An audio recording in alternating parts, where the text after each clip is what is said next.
Well, well, well, look who we have here. A historic midseason turnaround for the Celtics. Now sitting atop the Eastern Conference after starting the season 23-24. If you said you saw this coming, you're an absolute liar. Look at the Heat just reeling since that sideline kerfuffle. It is what it is, baby. Lots of storylines to get to, and this is the show to get to it. Top of the morning, everyone. Welcome to The Sweat, presented by DraftKings. Hello, I am Emerson Latzia. Extremely grateful that Jesse is not here today to slap me, little Will Smith style. Good Lord, that nearly broke Twitter last night. One of the best nights on planet Earth to be on Twitter was last night, talking Chris Rock and Will Smith. But today we will start with the NBA. Here is our panel. Good morning to DraftKings contributor Jeff Pratt and DK Nation editor Chinmay Vaidya. Guys, the Sixers lose to the Suns in a potential finals preview. Those going to be the last two teams standing, Jeff? What do you think? Absolutely not. The Suns could definitely make it to the final, but Philly, you've got a group of players who are unproven in the playoffs. They're battling injuries. I think Joel Embiid's one of the most unstoppable players on the planet right now, but James Harden has consistently shown us that he just doesn't show up in the playoffs. So I'll take a bunch of teams over Philly to come out of the Eastern Conference. And hold on real quick, right before we started this show, you were saying you saw this turnaround coming by the Celtics and that you have receipts. You're a bona fide fraud, Jeff. You're a liar. I never gave up hope. Maybe I didn't see us becoming, or not us, the Celtics becoming the one seed. Yes, I am a Celtics fan for all of you out there. But I think the benefit of being a Celtics fan is that you have blind faith in your team. And because of that blind faith, I never really gave up hope. So I'm not shocked. Okay. We'll say that. All right. There were people calling for Ime Udoka's head like 3 weeks into the season. Get out of here. Chinmay, we're very close here to a Celtics-Nets first-round meeting. I mean, how do those two match up? How exciting would that be? Well, we saw it last year, and it was a very good matchup between Tatum and Durant in particular. But you have the Kyrie storyline coming in. You have the Nets, who have sort of transitioned from a team that barely had most of their roster intact to now being at full strength and getting rid of sort of the baggage that came with James Harden, who was basically walking through the season at that point before he got traded.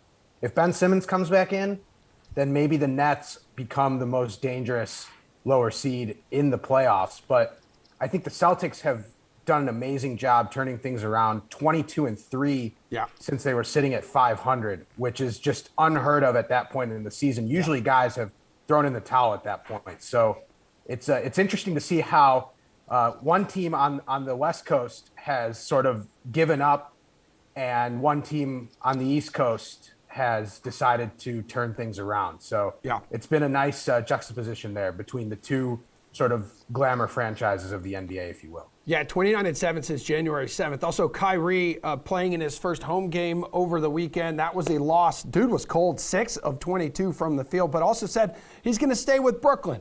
But where have we heard him say before that he is going to re-sign with the team? Yeah. You remember that well, Celtics boy. Okay, let's break down tonight's 9-game NBA slate. Jeff, who are you going to pay out for in DFS this evening? If you're going to pay up, why not pay all the way up? Nikola Jokic is the clear top option on tonight's slate, and he's priced like it, coming in $1,100 higher than the next most expensive player, DeJounte Murray. Jokic, he's scored 67-plus DK fantasy points in 2 of his last 3 games, and he gets to match up against the run-and-gun Hornets tonight. Charlotte ranks 5th in pace on the season and has no one capable of containing the reigning MVP, ranking 24th in fantasy points allowed to centers. Jokic does literally everything for the Nuggets. He leads them in points, rebounds, assists, steals, and blocks per game this season. You're paying up for guaranteed production tonight. Yeah, almost a guarantee MVP, although you could debate that with Joel Embiid. Chinmay, are you going to be spending as much cash as your compatriot here? I do like Jokic, and for all the reasons that Jeff mentioned, he's an absolute stud and continues to play really well. The Nuggets have some playoff positioning to fight for, not necessarily to move up seeds, but to stay in that 6th spot, to not be in that play-in tournament. So Jokic is probably the most bankable of those high-price options. But I do like DeMar DeRozan coming in against a Knicks team that just played a game yesterday. DeRozan was dealing with some injuries of late, but he seemed to have moved past that. And the Bulls have struggled lately, so they need their star guard to get going. And DeRozan has a nice matchup here against the Knicks. They've struggled defensively of late, so I like the Bulls guard as sort of not exactly the highest priced option, but an upper tier guy that you can stack in your lineup. All right, we know now which guys you two are looking at with some hefty price tags there, but what about saving some cash? Chinmay, who is the best value play in your eyes tonight? I really like Trey Mann from Oklahoma City. He's been getting a lot of minutes. I believe he's at 31 and a half minutes over the last 8 games. 7 of those games have been starts. Shai Gilgeous-Alexander has been ruled out with an ankle injury. And Mann has some upside as a three-point shooter who can get hot. Not quite as valuable as some of the other lower price options. I believe he's about 6,000 right now, but he's going to get consistent minutes. He's going to get consistent shot opportunities. And if he gets hot, he can really deliver a big performance. So I like Trey Mann as the value play tonight. Yeah, and Jeff, there's some reports too that the Celtics may just bench like a bunch of guys tonight. Like I know Big Al and Rob aren't even making the trip. Some people say leave the Jays behind too. So could you look at the Celtics or any of these teams that are going to be resting maybe some starters here down the stretch for some backup dudes? You could. Peyton Pritchard has been on absolute fire lately. So if the Jays rest, we know Robert Williams, as much as we talked about the Celtics, he did hurt his knee yesterday, and we're waiting for an MRI on him. So that could dictate how far the C's go this season. Al Horford's not making the trip, like you said, Emerson. So Peyton Pritchard's a guy who I could look at as a good value play tonight. For me, I'm looking away from that Celtics game, though. Justin Anderson seems like a steal at 4,700. The Pacers have nothing to play for, so Anderson has seen a significantly expanded role as of late. He's played 31-plus minutes in 4 straight games, racking up 32 or more DK fantasy points in 3 of those contests. He should keep it going against Atlanta tonight. They're a team that's really struggling to defend. They rank 25th in fantasy points allowed to small forwards and have been playing with more pace lately as they try to climb up the standings and out of the last play-in spot. Anderson should start and be productive again tonight. All right, let's go over to the DK Sportsbook here, dudes. Which player props on the DK Sportsbook do you like, Jeff? Heading to the Nuggets-Hornets game, all the attention is going to be on Nikola Jokic. I talked about him as the best stud on tonight's slate, and rightfully so. But Aaron Gordon has quietly been very productive lately. He scored 16-plus points in 4 of his last 5 games, which gives me confidence that he can hit the over on his 15.5 points prop tonight. Charlotte really gets up and down the floor, as I talked about earlier, which is a situation that a high flyer like Gordon can thrive in with his off-ball cuts with Jokic making plays. He's also seen a usage rate of 23% or higher in 5 of his last 6 games, which is a good sign for Denver. With Jamal Murray and Michael Porter Jr.'s availability still up in the air for the playoffs, the Nuggets will really need Gordon to step up as the number 2 scoring option. I like his odds of staying hot with a favorable matchup against the Hornets tonight. All right, Chinmay, which player prop in the DK Sportsbook kind of pops out to you? There's a couple that I like. The one that I actually do like for Jokic is the under on his assist prop. It's at 7.5 right now. In the last 8 games, he's gone under in 4 of the games. And in the other 4 games where he went over, he only went over because he got 8 assists. And with the Hornets on a back-to-back, they're probably going to be struggling defensively to guard him. I like him on both points and rebounds, but that under on the assist prop, that's at plus money. Another good one is DeAndre Hunter over 1.5 3-pointers made. The Hawks have some injuries on the perimeter. Bogdanovich and Gallinari both questionable. So if one of those guys sits, Hunter should get some extended minutes and some extended shot opportunities as well. So the over 1.5 threes for DeAndre Hunter, that's been pretty good this season. And I believe that's at plus money as well. All right, bring me home with this, Chinmay. Which team is covering tonight?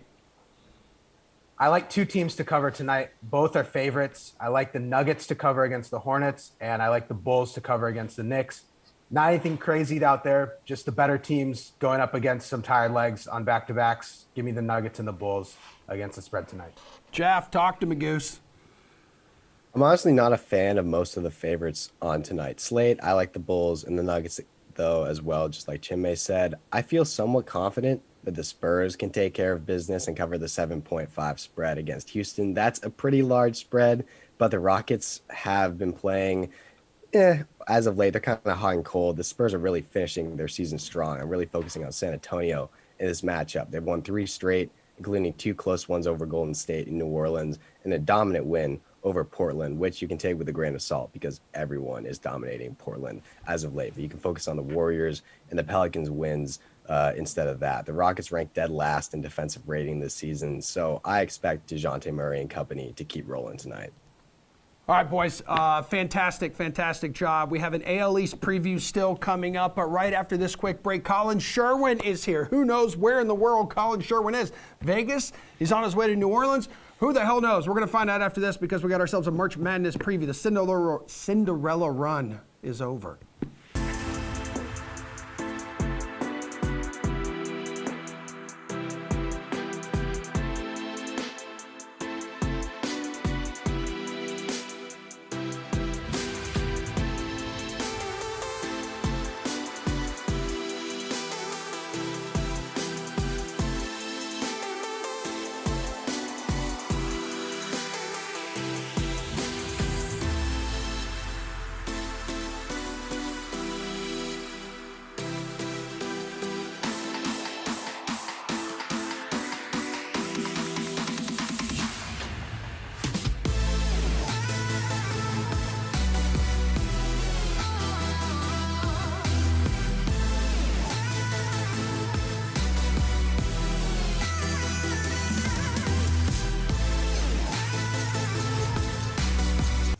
All right, and then there were four. March Madness down to the final four teams. Take a gander.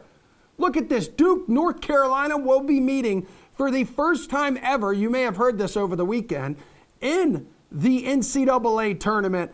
I am absolutely looking forward to that.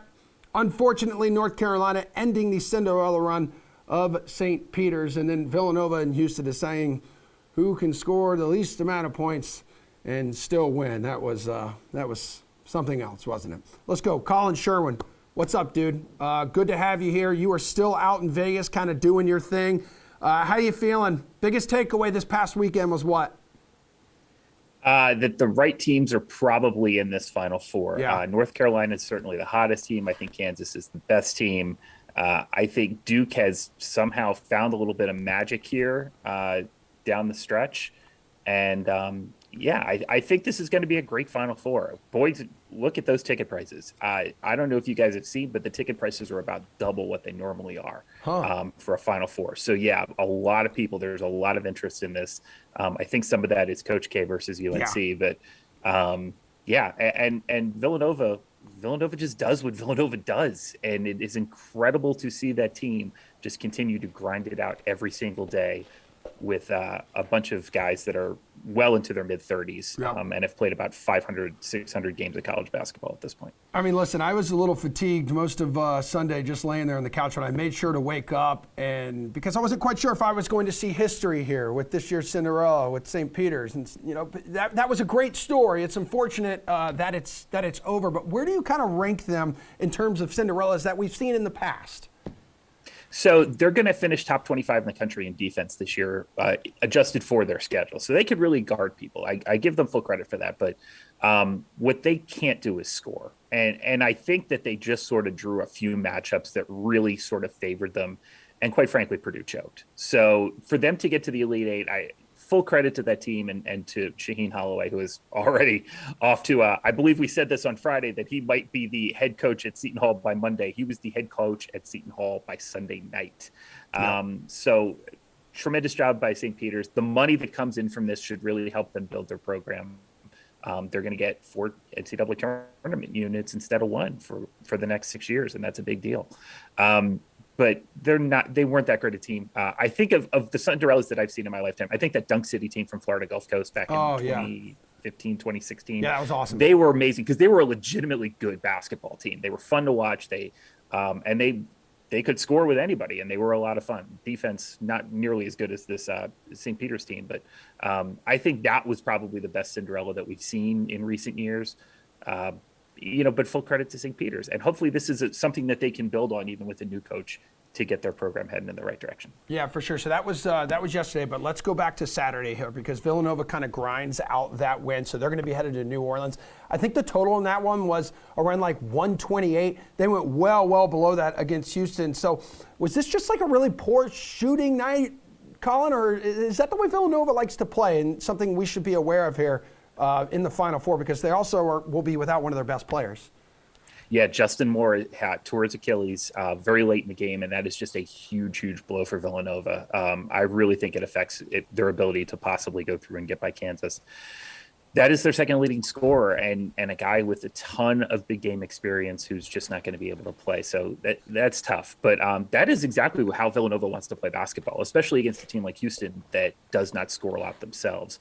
They just sort of want to grind things in the dirt, bounce the ball out at the top of the key, make a move with like 7 or 8 on the shot clock, and sort of get a decent look.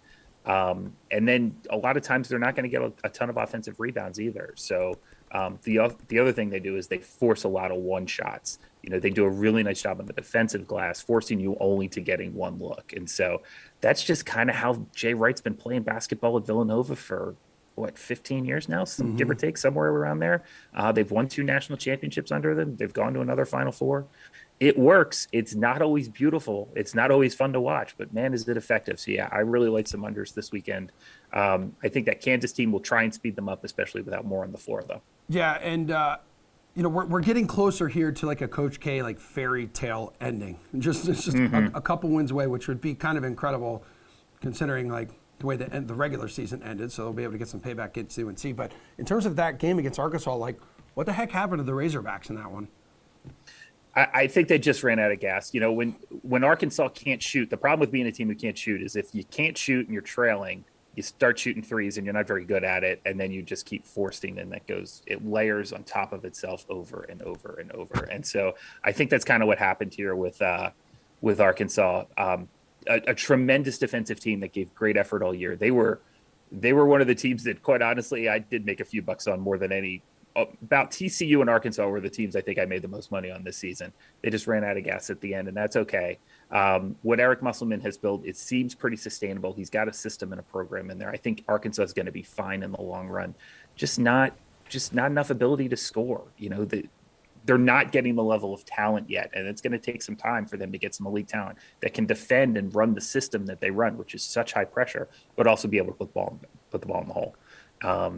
But a tremendous season, and I am high on Arkansas going forward. I think they're going to be an SEC champion here within the next 2-3 years for sure. All right, how high are you on Kansas's potential here? Like, was that more of a Miami collapse, or what? Or are we seeing what Kansas can do here the rest of the way? Like, which version shows up?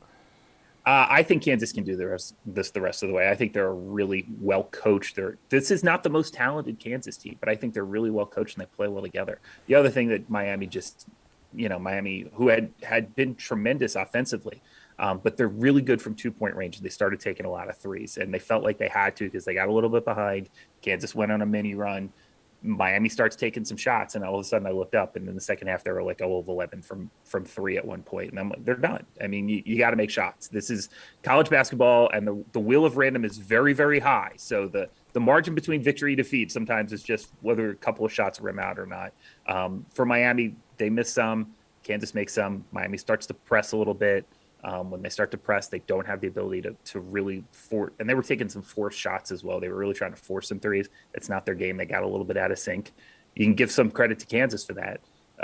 But Miami just did not have enough to go forward. And they're going to lose a lot of those guys on that team. So Jim Larrañaga is going to probably have to rebuild completely and build a whole new roster for next season. I know I saw like a clip about his pregame speech, kind of like fired the guys up, had that great first half. It's like, man, he should have just done the same thing at halftime because, man, they looked awful in the second half there, dude. Colin, I want to get you out of here I want to get you out of here with some odds here in the DK Sportsbook for most outstanding player right now. Whose odds really catch your eye? Which ones do you really like? Which ones are worth betting? So I could not see those this morning. So do we have the thing where I can like see the screen where you can like screen over and see who the odds are? We'll punch it up for you. For some reason right they now. were. Can you see it? I can. Hold on. I think I can. Oh, here we go. Yeah. That's great. Okay. So Ajabi at plus 500, I think, is my guy. Banchero is probably going to, if Duke wins, Banchero's got to play great. He's I think he's leaning towards being the number 1 overall pick now over Jabari Smith and Chet Holmgren. But I think for them to be great, he's probably going to be there. But I like Ajabi because I think Kansas is going to win this thing. So any long shots here? Any long shots on the board that you like? Chalk. Oh, down the board. Who do I like? Oh, Brady Manick could really do some things. Brady Manick shoots some threes for North Carolina. I think they can get by Duke. So I think that's very possible. And then if you have Brady Manick at plus 2,000 in the national championship game, I really like your chances. So that's a good one as well. He can fill it up from three. And if he gets hot, then for certainly he can be the guy. Okay, so you've got a couple more days to go in Vegas, and then you're going to be in New Orleans this weekend for all the games? I am flying to New Orleans Thursday morning. Ticket prices are outrageous right now. Between outrageous and ridiculous. So if any of our friends out there on Twitter want to sit with a really fun guy who likes college basketball and can give you a lot of insight about the game that you're watching, feel free to call me. Yeah. I'll be happy to sit there. I'll even buy the po' boys. Let's go. You're going from like Vegas to essentially like the Vegas of the South. Also, yes, people, you could sit with someone whose body has been pushed to the brink of breaking, but he's still alive and well, and he's got us covered here for the Final Four. Good stuff, Colin. Appreciate you, dude. Safe travels there to New Orleans. We will have an AL East preview coming up. We're also going to talk some hockey with Paul Bruno because there was a team that put up nearly a dozen goals in one game over the weekend.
All right, our division previews here around Major League Baseball continuing now on the Sweat. We're focusing on the AL East right now. A couple key additions. Well, more than a couple key additions. Some of the biggest offseason additions on your screen. Really, the Blue Jays just bulking up. Going to be a bullying bluebird over the summer. Yankees adding Josh Donaldson. The Red Sox bringing in Mr. Trevor Story out from the West. And Mr. Rich Hill returning home. His fourth or fifth stint with his hometown team. Our panel this morning, what's up? DraftKings contributor Nick Fryer, RotoWire's Eric Halterman. Good to see you guys. Let's preview this AL East for the 2022 Major League Baseball season. All right, Nick, give me a player future here that really jumps out to you for someone in this division right now. Yeah, I know, at this time of year, when we're talking about futures, you want to go and try and bet the over because something to look forward to throughout the course of the season, see a guy chase something down. But when we're looking at the AL East division, there's actually an under on a player future that jumps out to me, and that's Nathan Eovaldi's strikeouts prop. It's at 185.5 right now. He got 195 last season, 32 games, 182 innings pitched. Great season and everything. Don't get me wrong, all-star season and everything. I still think he's going to do well for the Red Sox this year. But that's the first time, Emerson, that he has eclipsed the 150 strikeout mark in his Major League Baseball career. Innings sometimes are an issue for him. And I think when you look at what's going on with Chris Sale and looking at just the pitching staff as a whole, you need Eovaldi to be there for you the entire season. So I would think the Red Sox are going to try and manage his innings throughout the year, making this number a lot harder for him to hit. All right, Eric, where are you looking here? I like Giancarlo Stanton to hit over 30.5 homers. I don't think anybody doubts that he has 31 homer power if he stays healthy. So this is a bet on Stanton's health. But it's, I think, a safer one than people might think. He hit 35 homers last season, but he wasn't healthy all year. He missed 23 games. He's hit 35 or more in 3 of the last 4 full seasons. And if you average all the projections over at Fangraphs, he only needs to play 121 games this season to hit 31 homers. So you are betting on health for a guy who doesn't always stay healthy, but it looks like all he really needs to do is stay healthy for 3/4 of the year. He could miss a full 41 games, and I think he still gets there. So I think this is safer than people might think. Okay, now we can talk a little more hardware here too, guys. A couple guys from the AL East could bring home some of that. Let's see, Guerrero plus 450 to win MVP. Garrett Cole, the favorite to win the Cy Young, plus 425. Maybe we see this rookie, Adley Rutschman, in Baltimore kind of light it up. Rookie of the Year honors, his odds plus 500. So is there a player from the AL East, Nick, that you like right now, his odds to take home some hardware? Yeah, I think it's the first guy that you hit on, Vladimir Guerrero Jr. is plus 450 to win MVP. I particularly don't like Garrett Cole to win the Cy Young after the way things went after the sticky stuff and everything for him last season. But with Guerrero, he finished second in the voting last year. He's got the lineup's gotten a little bit better as well.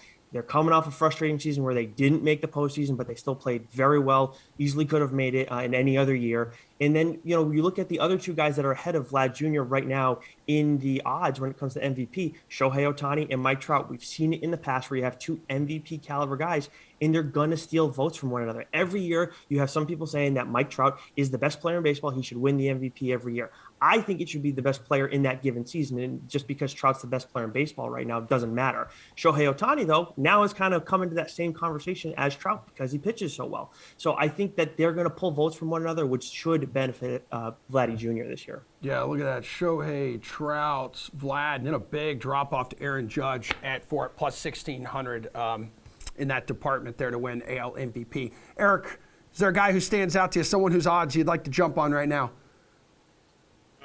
First, quick note that definitely not Adley Rutschman because he's got a bit of an injury right now, and the way the incentives in the new CBA seem to be are that if you think your guy could win Rookie of the Year, call him up right away because he'll get a full year of service time if he finishes in the top 2 in voting.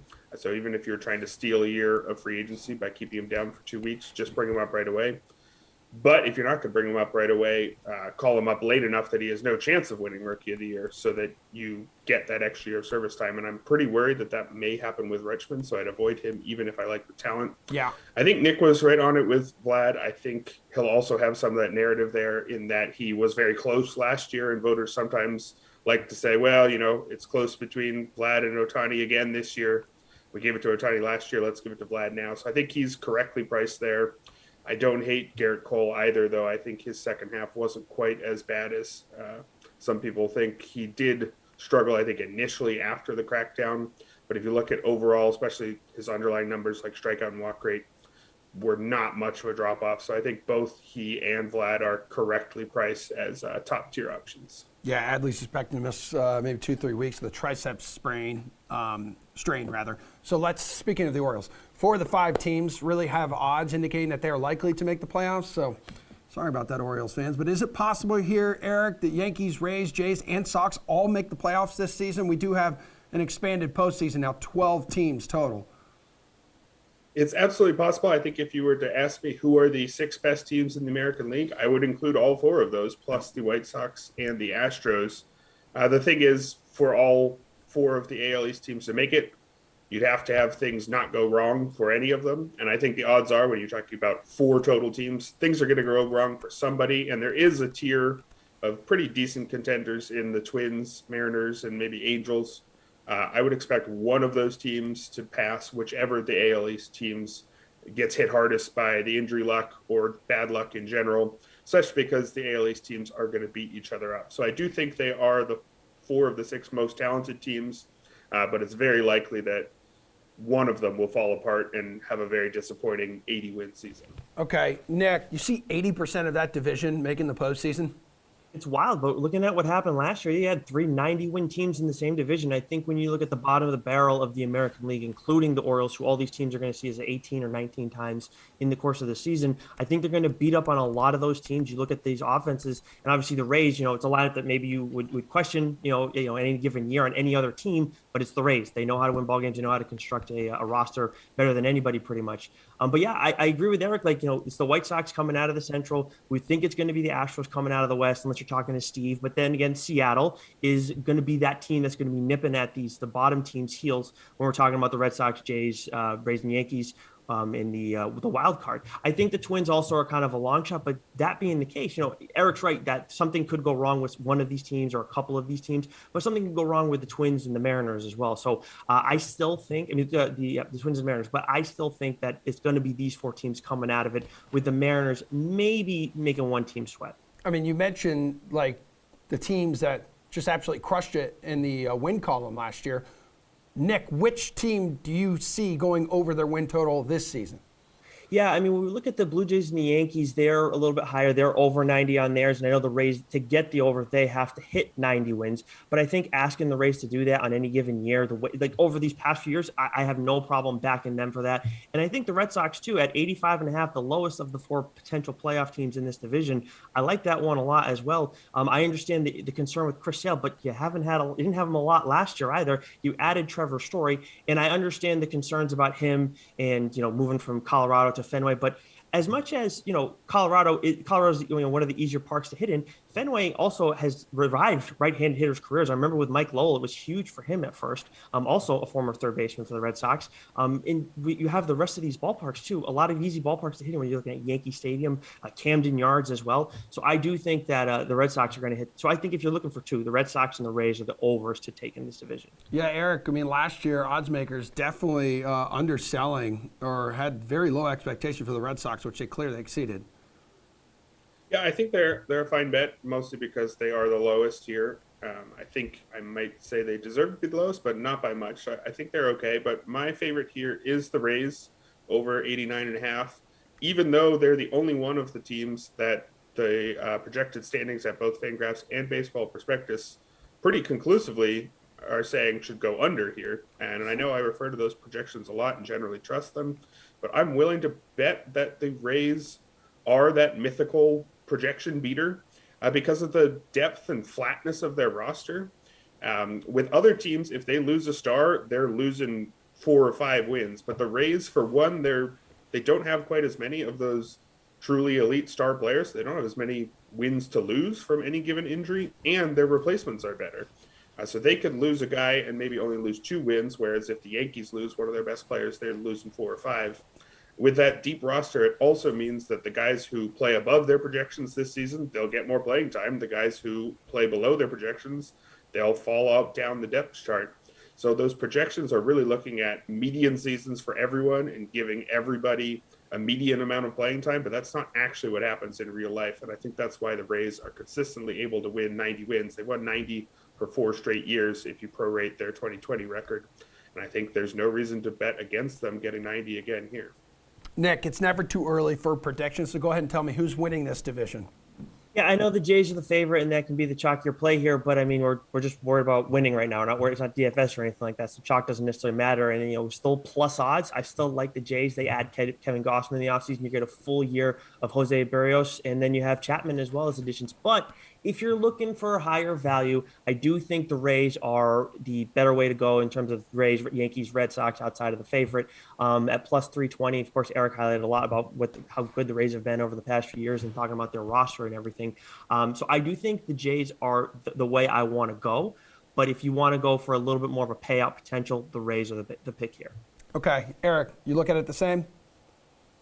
Yeah, I agree. I think with pretty much everything Nick said there. I think it's the Jays or the Rays for me as the most interesting. I think if we were ignoring the odds, I might slightly give the edge to the Jays just because I think they have the highest upside in that division. Tons of youth in Vlad Jr., Bo Bichette, Alek Manoah on the pitching side, and I love Alejandro Kirk too. I think he could be in line for a breakout season. I think if you're talking about the team in this division that might go win 105 or 108, I think they have the best shot at it.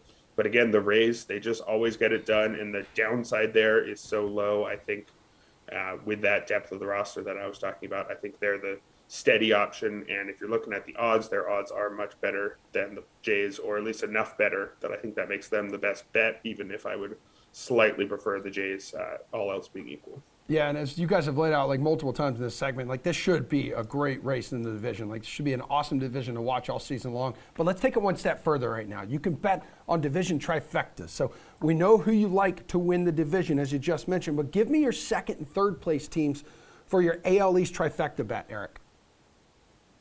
So I think you have to go with the one that puts the Yankees fourth, even though I think that they may have the best roster if this were a video game where you could turn injuries off, but they have the highest bust potential, I think, pretty easily.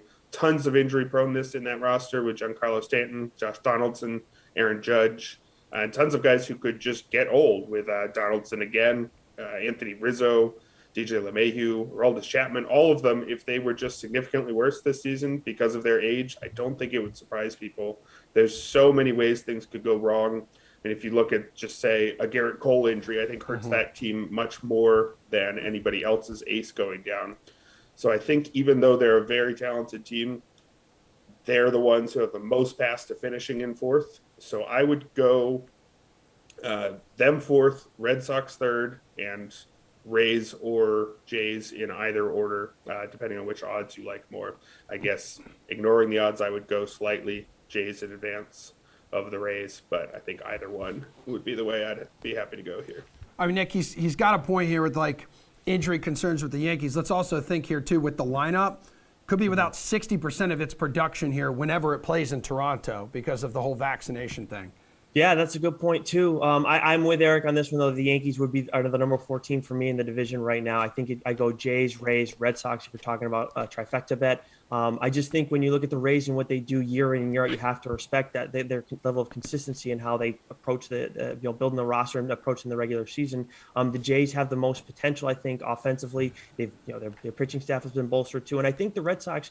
Look, they could be the surprise team again this year. I still think they're going to make the postseason, but I just don't think right now when you look at these two going, the two teams I have ahead of them going into the year, you can say that, yeah, the Red Sox are definitely right there at that same exact level. And then with the Yankees, yeah, I mean, Eric highlighted it perfectly. I mean, bust potential, not really proven in a lot of ways, the roster and everything in terms of, getting to the postseason and having, success there and everything like that. So I have no problem putting the Yankees as the number 4 team in the division going into the season. Okay, good stuff. Nick, real quick, you played college baseball, didn't you? Yes, I did. Did you see that story over the weekend? The kid from Yale, 4 home runs, 2 grand slams, 11 RBI. I did not see that. Okay. I got caught up kind of in the Will Smith slap stuff. Yeah. That is nuts. I mean, especially with these new bats now too, because right when I started playing in college, it was those dead bats. They kind of improved on them a little bit. But to do something like that is wild. Yeah.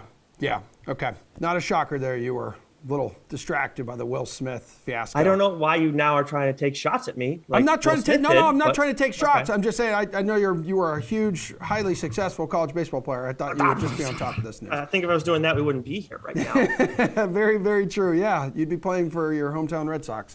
Yeah. Good stuff, guys. Appreciate it. We got Paul Bruno here. Talk some NHL. Jeff will bring us home with some golf talk right after this because hey, the Masters less than 2 weeks away, baby.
All right, back here on the Sweat, we're going to turn our attention to the NHL. A huge storyline this weekend. Paul Bruno of RotoWire is here, and I'm glad you are because I have to ask you, and it's unfortunate AJ's not here, Paul, because it was AJ's Penguins putting up 11 stinking goals in a win over the weekend. Like, that is Sunday Fun Day at its best. Like, the first team to put up 11 goals in 2 decades, dude. Evgeny Malkin scoring a hattie, like his 13th career hat trick, Paul. Teams are not supposed to be able to score 11 goals. What the heck happened here? Can you imagine AJ if he was in a drinking game? He'd still be. That's why he's not here. He's recovering. But yeah, it's just an example of how offense is up around the league this year a little bit, particularly in the second half. I'm seeing it. Normally we see things starting to tighten up as the playoffs are approaching, but that isn't happening. We're still seeing teams get 5, 6, 7 goals routinely in the last couple of weeks. And then, of course, the Pens with the high watermark yesterday with 11. Yeah. Imagine being the poor soul who bet the under on the goal total in that game. Also, if anyone was brave enough to roster Detroit netminder, they scored a combined negative 21.7 DK fantasy points. I don't know. We'll see what happens tonight. 5-game NHL slate, so I'm glad you're here. We'll talk some DFS. We'll talk some sportsbook. Let's first start in the fantasy department. So hook me up with your favorite center. I'll give you 3 of them to think about, Emerson. Leon Draisaitl had a big night on Saturday night. Looks like he's really in a groove and threatening to take the Rocket Richard trophy away from Austin Matthews. It's going to be quite a race down the stretch. I like Draisaitl's chances to pad his numbers tonight against Arizona, a team that's leaking oil and goals against as well. Pretty good reference about the Edmonton club too, don't you think? 9 goals, 15 points in his last 10 games, averaging 18.6 DK points. But alongside him, I consider JT Miller, who's just continued to score for the last 6 or 7 weeks on a regular basis, priced at $7,400, gets a St. Louis club whose goaltending is in disarray with Billy Husso now joining Jordan Binnington in the number of goalies around the league that are struggling. And both St. Louis guys are right now, so that's a good matchup. And then finally, Tage Thompson, the hulking center from the Buffalo Sabres, who continues to score as well and really showing an offensive side of his game in a really nice situation. As he was converted to wing a few weeks ago, and he's loving it in the middle of the ice. Gets Chicago, a team that's also giving up a lot of goals, so that's another pretty nice matchup too. Okay. When we go to favorite wing, I mean, maybe try to target somebody who's playing the Buffalo Sabres? Right, and that's Patrick Kane.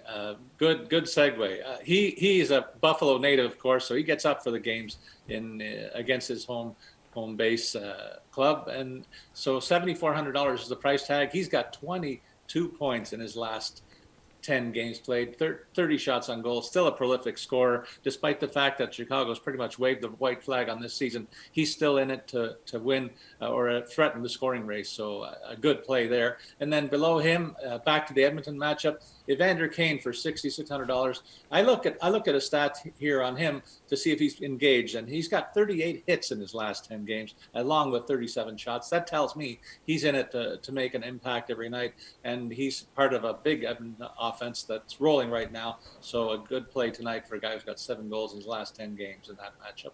And then finally, David Perron of St. Louis.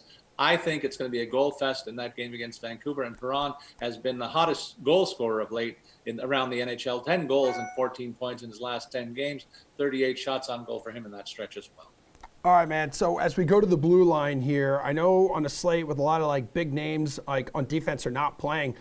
Seth Jones, we're targeting that Sabres game again. Seems like the safest and most balanced option here. Well, he is one to consider. I'm going to give you a couple more to think about. John Carlson, obviously the top point getter among this group with 10 points in his last 10 games played. And I like the way the Caps are playing, and not so much for the Hurricanes. I think they're floundering a little bit of late, so that's a key one for me. And then he's also blocked 17 shots in the last 10 games. So don't forget about the fact that factors into scoring. You can grab him for $7,000. I like Quinn Hughes tonight as well because he faces a Blues team. As I said, the goalies are struggling. So he's a guy that is a linchpin to their power play, has 9 points in his last 10 games played. And then I see like potential for the Edmonton club to go on a points night tonight versus Coyotes, as I implied earlier. So I really like Darnell Nurse to join that party as the top Oilers scoring defenseman of late. He costs $5,700 tonight. All right, this is when you thrive. Your favorite value play on the slate tonight? A pair of Edmonton forwards jump out to me, a stack possible when you consider how cheap they are. Ryan Nugent Hopkins is back in their lineup, and he's provided some juice for them earlier in the season when he's come back from injury. Has 8 points and 34 shots on goal in his last 10 games played, central to their power play success as well. He comes in at $4,800. Similarly, Kyle Yamamoto is also a consideration. He's found a home on the right wing on the top line next to McDavid, and you and I can score points there. Yep. So he's got 7 goals and 12 points in his last 10 games played, as well as 8 blocks to factor in offensively and defensively and pile up DK points there. And finally, Trevor Moore of the LA Kings is a bit of a lower level play in terms of visibility and maybe name recognition, but he's lighting it up right now on LA's second line, quietly putting up 9 points in the last 10 games played against lowly Seattle Kraken in the second of 2 consecutive games for Seattle in Tinseltown. So for $4,400, you can get more in your lineup again. All right, last one here, Paul. Need you quick on it. How about a goal total you're targeting? Highest one, Arizona Edmonton, 6.5. Well, I like that too, but I like to think there's too much firepower on both teams and the unstable St. Louis game is one that I've highlighted already with Vancouver. These clubs will easily go over the 6-goal mark, and the same applies to the Sabres' visit to Chicago. So I take the over to play 6 goals against tonight. Okay, we're going to see anyone score 11 goals tonight. Any team? I don't think so. Yeah, I don't either. Thanks, Paul. We'll talk to you tomorrow, dude. We'll bring everyone home here on the show. Final block of the show after the last break of the show. Talking golf with Jeff Ulrich next.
All right, the PGA Tour with its own edition of March Madness last week, and the last man standing, Scottie Scheffler, winning the Dell Technologies Match Play Championship. Jeff Ulrich, DraftKings contributor, is here, very vocal about this Scheffler win on Twitter. You didn't quite see him becoming the world #1 a few months ago, did you? Oh, I mean, other than you, Emerson, wow, that was a nifty little pan of the camera there. Yeah. Look, in all seriousness, I mean, did anybody in their right mind see this? I mean, Scottie Scheffler's dad probably did, and shout out to him. They had a nice moment at the end of the tournament. But, I mean, Scheffler was always a player. He was a prolific college winner. You know, he was pretty good at the Korn Ferry Tour, too. But I'm not sure anybody saw him coming out of the gates this fast after he grabbed his first PGA win, right? And I think it's not necessarily like an indignation that people weren't on Scheffler being good. It's just how deep golf is. Grabbing 3 wins in a 3-month stretch with how deep the tour is, I mean, it's almost obscene. Like, we saw the top players last year end the year with like 3 wins. The entire year, not 3 months, right? So I think that golf is super deep, and I think what Scheffler did to begin the year is incredibly amazing stuff. And I do think that there's other players out there who are just as talented and could have done that, but Scheffler is the one who came prepared, and it just shows, like, when one of these young players get hot, man. Yeah. I mean, things can flip on a dime. We've seen it with Morikawa at the majors, so big shout out to him. He's got a ton of momentum going into Augusta, and he's finished top 20 there twice already. Okay, great. So you kind of answered my next question here. Like, how much do you have to consider this dude for Augusta? He's the fourth best odds right now on the board at plus 1,600. I mean, and on the one hand, you have to say, like, the likelihood of a guy getting 4 wins in 4 months, like, what are we doing here? I mean, is this even possible? But really, I mean, this is just an odds thing. I mean, he's at plus 1,600. He's the number 1 player in the world now. And he's paired beside guys like Dustin Johnson, who he just bested at the match play, Patrick Cantlay, who he's looked far better than over the last month.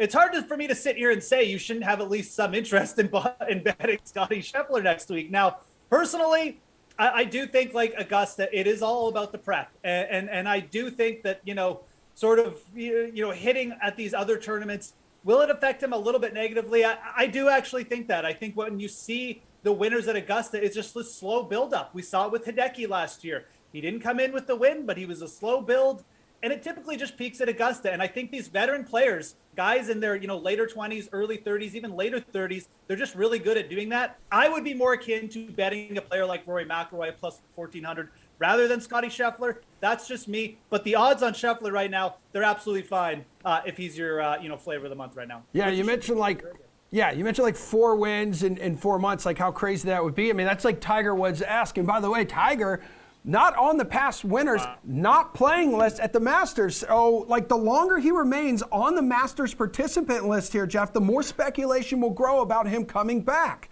Plus 4,000. Like, Sobel pointed out this morning on Twitter, same odds as Sam Burns, your boy Louis, Sungjae Im, and Daniel Berger. Like, what do you do right now? How do you approach Tiger and these odds, not knowing yet if he's going to play or not? I mean, I think Tiger is a far more interesting play, like for daily fantasy golf than betting outright necessarily. I mean, I think if you're betting him or you're looking at him on the DraftKings Sportsbook, you should maybe be considering him as like a top 20 bet when those odds get out. I think that the fact Tiger is practicing right now and he's getting some attention, just his name is on the list, I think there's a very high likelihood you're going to see him play. I think that there's also a likelihood that he could just pull the shoot and say, I'm not playing if he gets to Tuesday and just something's not feeling right. But I definitely feel like he is on track to be playing, which is really, really interesting. And, as far as betting him outright, I mean, the dude hasn't played competitively obviously since over a year now, since a massive accident. You can't bet him at that number. But I mean, I think that when you're looking and maybe when some props come out for the event or, we get like top 20 or top 40 odds, you can look at those. It's never hurts to get a little piece of the Tiger action. At least it'll make it a funner week. But no, outright odds, unfortunately, you really should just be looking elsewhere. Look, Daniel Berger, who could easily almost have like 2 wins already on the season, is also plus 4,000. He's a far better bet than Tiger Woods right now, unfortunately. All right, the Valero Texas Open is this week. This is like the final tune-up for a lot of these guys. We're seeing some big names hit the course this week before they head to Augusta next week, Jeff. So can you kind of just break down this course for me very quickly and let me know maybe which type of golfer you're going to be targeting? Yeah, so, I mean, TPC San Antonio, I mean, it's a quirky little like Greg Norman designed course. It's a little bit longer, par 72. It does give the players a little bit of trouble. Like the winning score here sometimes can get as low as or as high. So sorry, as like, minus 12, minus 14. We have seen players go low.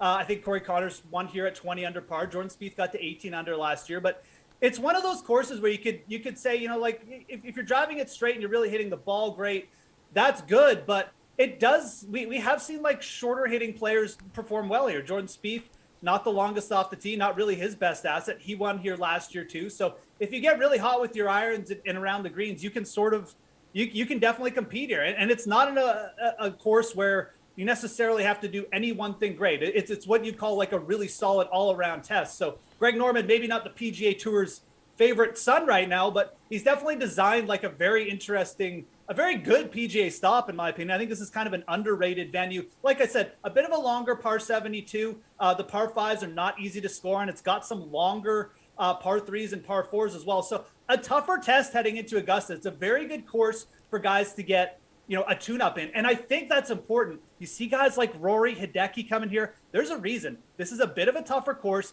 And if those players play well, I think it's a very good sign heading into next week. So a couple things to look for here at TPC San Antonio. All right, we have a minute and a half left in show, so quick on this one. Bryson looks like he's going to tee off in San Antonio. couldn't take down the people's champ, Richard Bland, at WGC. What do you need to see from him this week in order to have a little more confidence in him heading into Augusta? So he's plus 2,800 to win the Valero. I mean, I'd really need to see Bryson get into contention this week. He just hasn't had much competitive practice. I think that you should probably just not forget completely about Bryson because you can always play him in DFS, but I don't really have interest in betting him for Augusta in the outright. I just want to see Bryson healthy. If he's competing this week, great. Definitely can consider him for DFS next week. All right, cool. That's all the time we have, but we still got a couple more days to talk about the Valero Texas Open. And then are you on the slate tonight? I am with Mr. Brendan Glasheen, so I'm sure we'll talk more about the Valero and maybe even the Masters at that time. Okay, 5 awesome. p.m. Eastern. So yeah, you're gonna have to lead that discussion with golf, definitely when you're talking with Glash. Okay, yes, that's 5 o'clock Eastern time today. So join Jeff for that. Thanks everyone for watching the Sweat, and we'll be back here tomorrow morning live, 11 o'clock Eastern time. Jessie Cofield is due to make her triumphant return. We'll see you then.